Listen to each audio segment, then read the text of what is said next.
Hi అండి. Welcome to Ravuri's kitchen. Idli, dosa, upma, vada ఇలా ఏ బ్రేక్‌ఫాస్ట్‌లోకైనా సెట్ అయ్యే పల్లీ చట్నీని సింపుల్‌గా ఎలా చేయాలో చూపిస్తాను.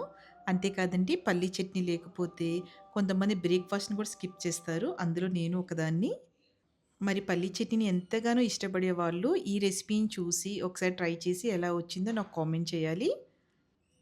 ఫస్ట్ మనం ఒక కడాయిలో 100 గ్రాముల పల్లీలు వేసుకొని, ఒక 2 టేబుల్ స్పూన్‌ల ఆయిల్ వేసి, లో ఫ్లేమ్ పైన పెట్టుకొని వేయించుకోవాలి. హై ఫ్లేమ్‌లో పెట్టేస్తే లోపల వరకు వేగవు అని గుర్తుపెట్టుకోండి.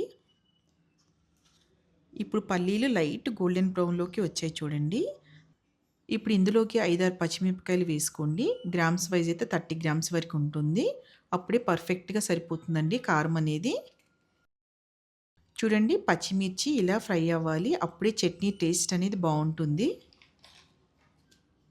ఇలా ఫ్రై అయిన పల్లి, అలాగే పచ్చిమిర్చి పూర్తిగా చల్లారే వరకు ఉంచాలి.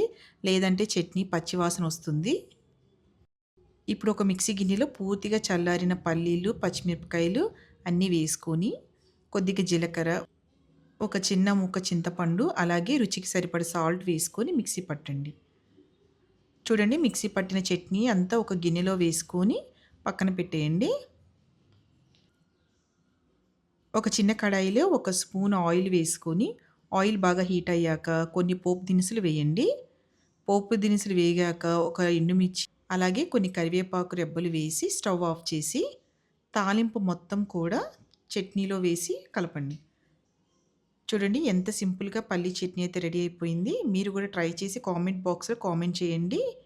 అలాగే please like, share and subscribe my channel Ravuri's kitchen.